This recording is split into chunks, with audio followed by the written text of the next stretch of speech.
Missouri governor is granting pardons at a pace not seen since the World War II era. I thought I'd go through a list of some of the Missourians Mike Parson has granted clemency to in his time as governor. Kenny Batson, now a free man and a local pastor, convicted of car vandalism, burglary, DUI, and, quote, nearly beating a man out of this life and into the next. Pardoned 2022, freed from prison, voting rights fully restored.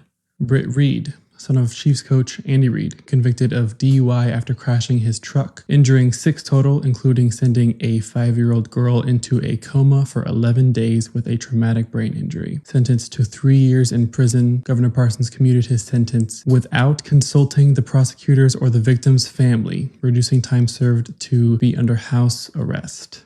Mark and Patricia McCloskey, the St. Louis couple, who, upon seeing George Floyd protesters walking past their home, assumed the position outside, rifles in hand, aimed at the peaceful protesters. Convicted of misdemeanor assault, pardoned 6 weeks later.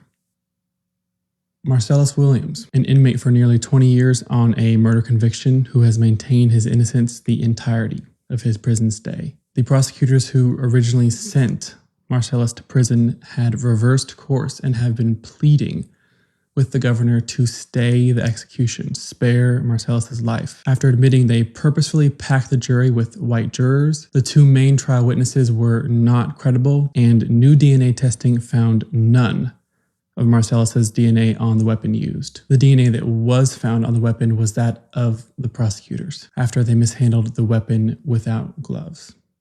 The victim's family has since come forward begging the governor, the state attorney general, and the state Supreme Court to stop the impending execution. Not obliged.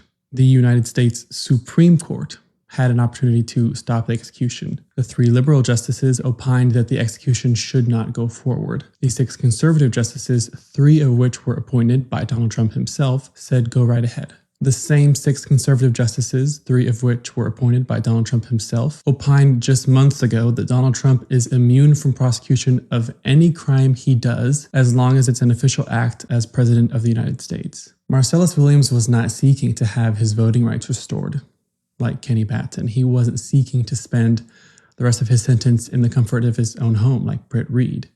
He wasn't seeking to have his charges completely dropped like the McCloskeys. He was seeking to remain alive in this world. That was a bridge too far for each Republican with the power to do so. Politics matters in every way. It touches everything. Please vote.